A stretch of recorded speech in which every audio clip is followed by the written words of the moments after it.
ये कहानी है एक गरीब मोची की, जो एक छोटे से गांव में अपनी पत्नी के साथ रहता था। मोची के घर के हालात दिन पर दिन बिगड़ते जा रहे थे। घर में जो भी राशन था वो भी खत्म होता जा रहा था। ऐसे ही एक दिन मोची ने अपनी पत्नी से कहा, अब मुझे और यहाँ नहीं रहना। यहाँ ना तो कोई कमाई हो पा रही है और ना ही कोई काम मिलता है। अरे पड़ोस का गांव बहुत बड़ा है, अब मैं वहाँ जाकर अपना मोचीगिरी का काम करूंगा। कुछ दिन घर से दूर रह लूंगा, कम से कम घर का खर्चा चलाने लायक कमाई तो हो जाएगी वहाँ। क्यों, वहाँ के लोगों के जूते चप्पल ज्यादा टूटे हैं क्या, जो आपको वहाँ जाकर ही मोचेगिरी करनी है? अरे अपनी जन्मभूमि में रहकर 2 सिक्के कमाए नहीं जाते, पराए गांव जाकर कमाएंगे ये पैसे। अगले दिन सुबह सुबह मोची चुपचाप अपने जूते चप्पल ठीक करने का सामान उठाकर दूसरे गांव की ओर निकल पड़ा। दोपहर होने तक वह पड़ोस के गांव माहुल बनी में पहुंच गया। हारा थका मोची जब माहुल बनी के बाजार में पहुंचा तो हैरान रह गया, क्योंकि वहाँ तो पहले से ही काफी मोची अपनी दुकान लगाए बैठे थे। अरे यहाँ तो पहले से ही इतने मोची अपनी दुकान लगाए बैठे हैं। ऐसे में मुझ अनजान मोची के पास ग्राहक कैसे आएगा? लगता है यहाँ से भी खाली हाथ ही जाना पड़ेगा। मुझे नहीं खाली हाथ घर भी तो नहीं जा सकता। तभी मोची को ग्राहकों को अपने पास बुलाने की एक युक्ति सूझी। उसने अपनी दुकान लगाई और उस पर एक बोर्ड लगाकर बड़े बड़े शब्दों में लिख दिया, जूतों का अस्पताल, हमारे यहाँ जूतों का इलाज किया जाता है। नए जूते बनवा लो, नए जूते बनवा लो, या अपने पुराने जूते बिल्कुल नए जूतों की तरह बनवा लो। लोगों ने जब यह सब देखा तो उन्हें कुछ नया देखने को मिला। नए जूते बनवा लो, नए जूते बनवा लो, या अपने पुराने जूते बिल्कुल नए जूतों की तरह बनवा लो। जूतों का अस्पताल। अरे भाई मोची, जरा मेरे इन जूतों का इलाज तो करो। हाँ जी सेठ जी, अभी किए देता हूँ। मोची अपने छोटे से अस्पताल पर बैठकर सेठ के जूतों का इलाज करने लगा। ये लीजिए, अब आपका जूता बिल्कुल स्वस्थ है। अरे भाई वाह, कितना हुआ इसका इलाज का खर्च? बस साहब, सिर्फ एक तांबे का सिक्का लो। ये लो। ऐसे ही दूसरा ग्राहक मोची के अस्पताल में अपने जूतों का इलाज कराने आया। मोची ने जूतों का इलाज किया, पैसे लिए और बाकी ग्राहकों का इंतजार करने लगा। आज तो मैंने बहुत पैसे कमा लिए हैं, अगर मैं ऐसे ही काम करता रहा तो बहुत पैसे जमा कर लूंगा और एक घोड़ा खरीदूंगा। उसने बहुत मेहनत से काम किया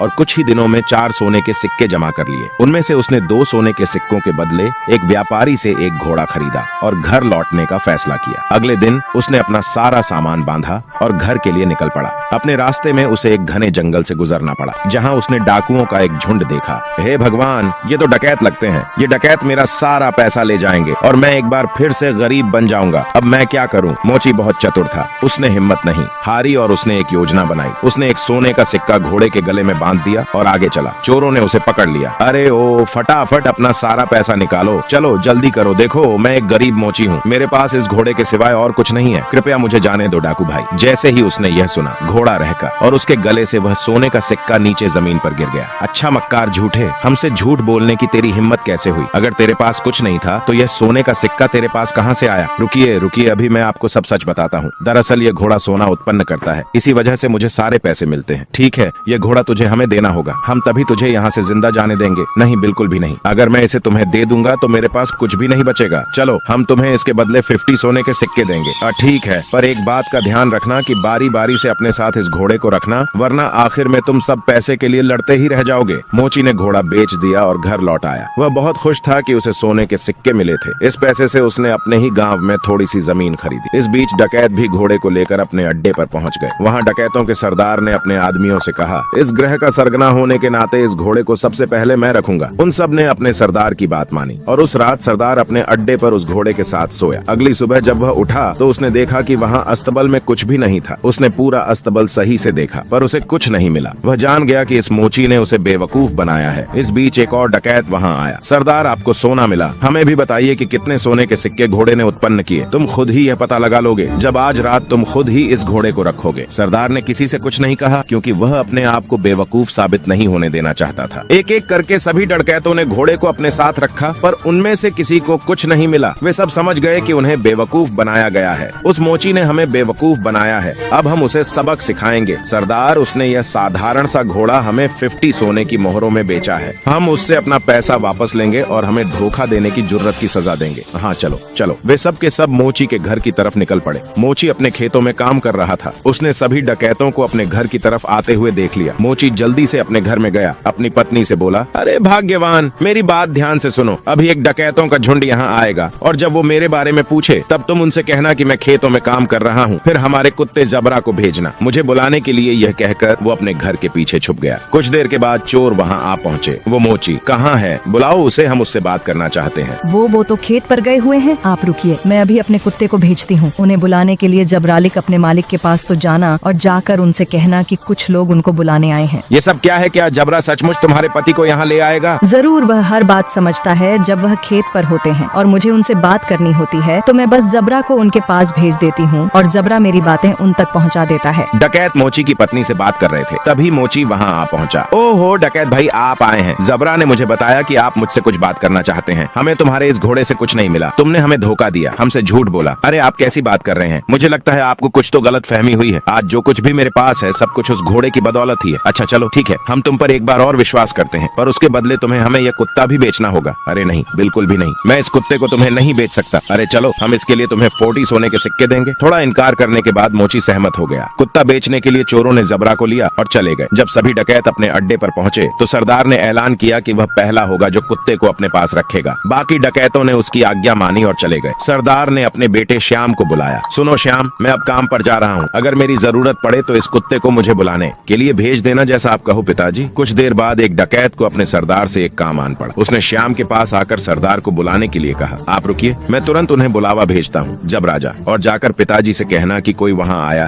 है उनसे मिलने। जबरा सरदार के अड्डे से भागा और बजाय सरदार के पास जाने के वह सीधा मोची के पास गया। जब सरदार घर वापस आया तब उसने देखा कि जबरा वहाँ नहीं था। वह जान गया कि जबरा जरूर अपने मालिक के पास गया होगा, तो वह अकेला फिर से मोची के घर गया। सुनो, क्या जबरा तुम्हारे पास आया हुआ है? हाँ, वो यहाँ आया है। मेरे ख्याल से उसे जरूर मेरी याद आ रही होगी। मेरी मानिए तो उसे थोड़ा सा समय दीजिए, अंत में वह आपको अपना मालिक स्वीकार करने ही लगेगा। सरदार जबरा को वापस ले गया और उसने अगले दिन उसे अपने साथी को दे दिया। जबरा सारे डकैतों के साथ एक एक करके रहा, पर वह हर दिन मौजी के पास वापस लौट आता। सब ने यह जान लिया कि एक बार फिर से मोची ने उनका बेवकूफ बनाया है। उन सब ने विचार विमर्श किया, इस बार हम बेवकूफ नहीं बनेंगे, मैं उस मोची को अब सबक सिखाऊंगा। इस बार सारे डकैत मोची के घर पहुँचे। उन्होंने मोची की एक न सुनी और मोची को एक बोरे में डाला और उसे लेकर वहाँ से चल दिए। उसे सबक सिखाने के लिए मोची चुपचाप बोरे में पड़ा रहा। रास्ते में वे सब एक मंदिर के पास से गुजरे। तभी एक डकैत ने कहा, सरदार गर्मी बहुत ज्यादा है, क्यों ना कुछ देर यहीं आराम किया जाए। सरदार भी उसकी बात मान लेता है और मोची को वहीं छोड़कर मंदिर में आराम करने के लिए चले जाता है। सुअरों का एक झुंड वहाँ से गुजर रहा था और जब मोची ने सवारों की झुंड की आवाज सुनी तो मोची को एक उपाय सूझा और उसने तेज आवाज में चिल्लाना शुरू किया, मैं ऐसा नहीं करूंगा, मैं ऐसा नहीं करूंगा, मुझे छोड़ दो, मुझे जाने दो। सुअरों के मालिक ने उसकी आवाज सुनी और वह उसकी ओर आया। अरे रुको रुको, क्या हुआ?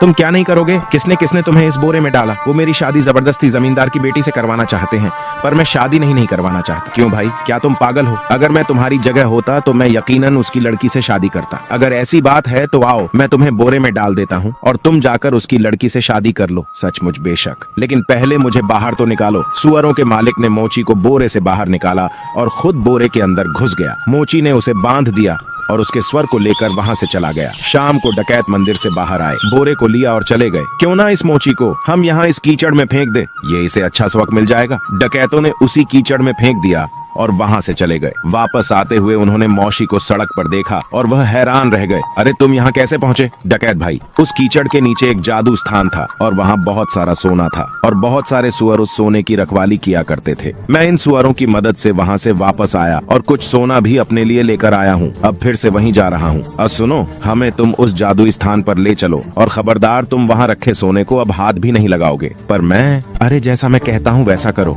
ठीक है, अगर तुम जोर देते हो तो डकैतों का झुंड उस कीचड़ के पास आ पहुंचा और एक एक करके कीचड़ में कूद गया, लेकिन किसी के हाथ कुछ न लग सका और इस तरह फिर एक बार मोची ने अपनी चतुराई से अपनी जान बचा ली।